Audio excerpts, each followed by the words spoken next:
Hi, this is Bill Heiland of Ghost and Spirit Paranormal. This is my second episode of my problem with, and in this episode I'll be discussing my problem with EMF detectors. It's not so much the EMF detectors I have a problem with. They do exactly what they're designed to do, and they do it very well. The problem I have is with the interpretation and the means of collecting this data using these devices.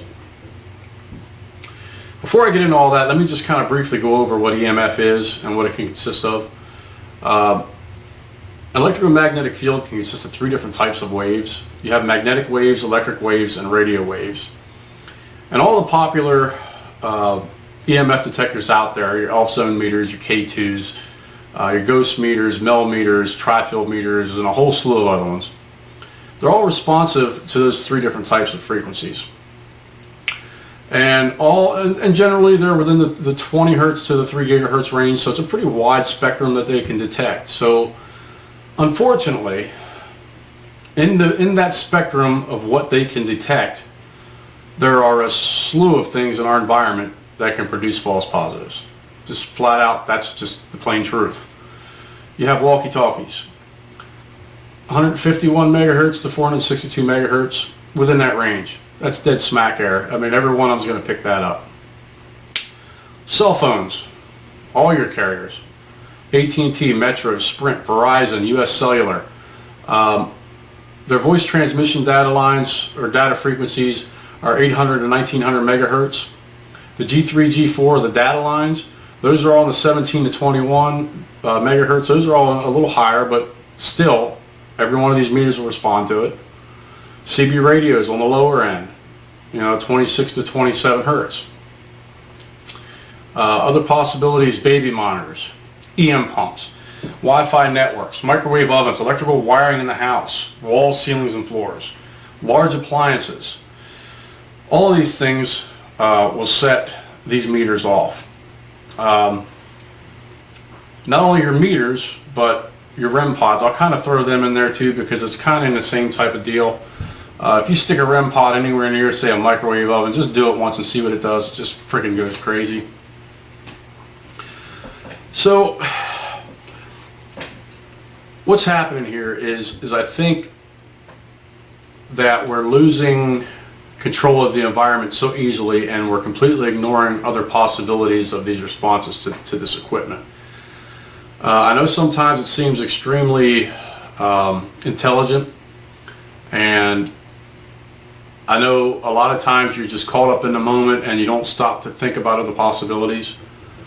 I'll give you an example. I just watched a video here not too long ago, which is one of the reasons that inspired me to do this little episode.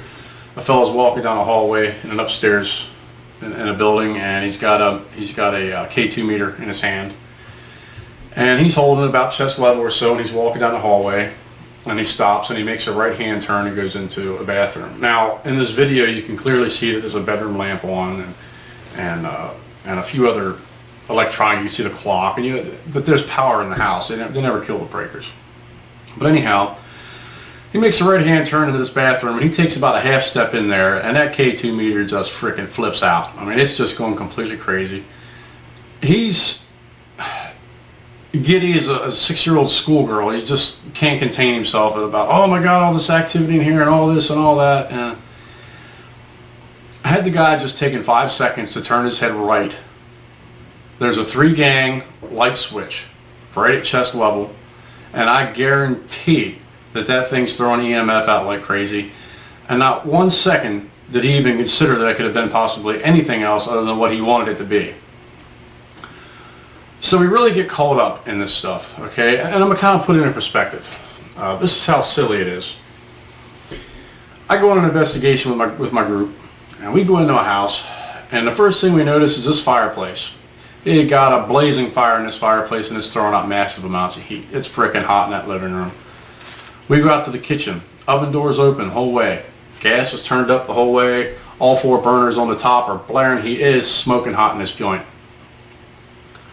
And I turn to my buddy and say, yep, they got that thermostat turned way up because it is hot in here.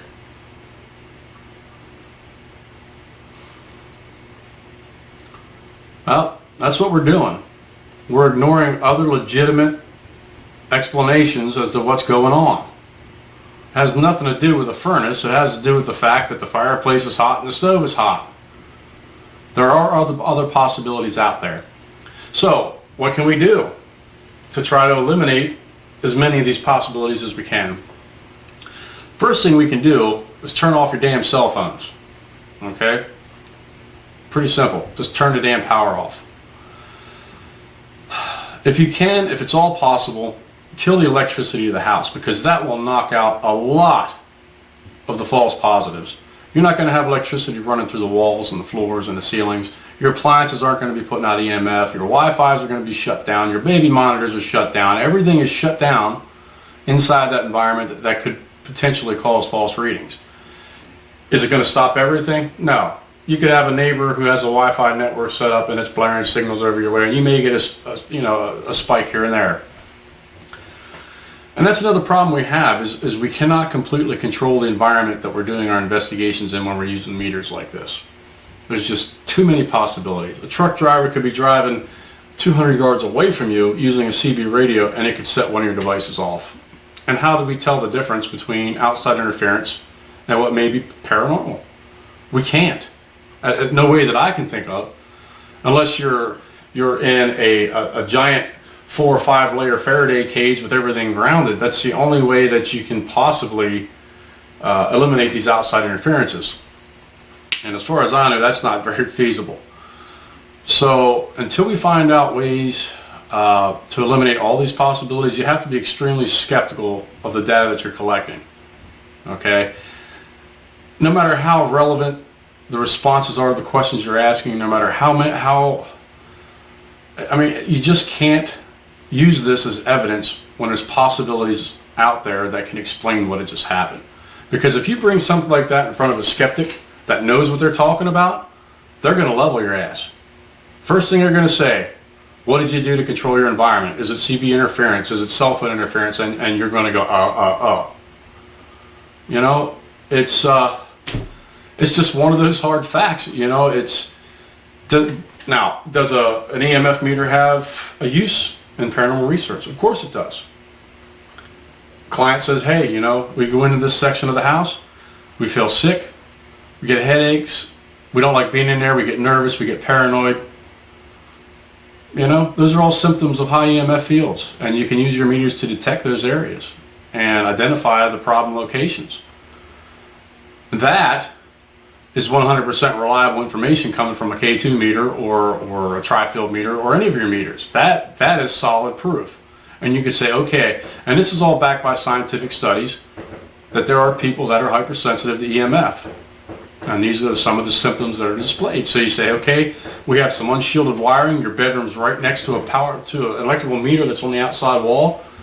The EMF levels inside your room are most likely making you sick. We need to get a contractor in here and get these wires shielded. You know, there is a reason and a good purpose for EMF meters, excuse me. But is it a legitimate tool to communicate something paranormal?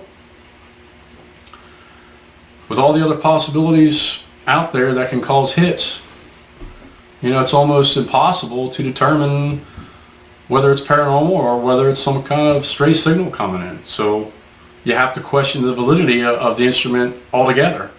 At least I do.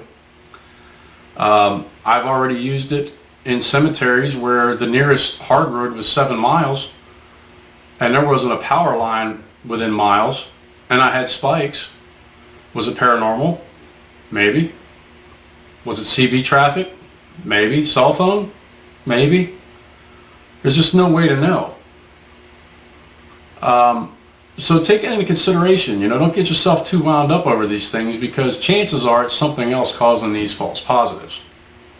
I mean, if there's someone else that can explain to me better ways to eliminate these possibilities, let me know, because I'd like to hear them. I mean, I'm trying to figure this out, but a lot of the things I do understand, and the biggest thing I understand is that there are way more things out there that can cause hits on these K2 meters than there are spirits that can do it.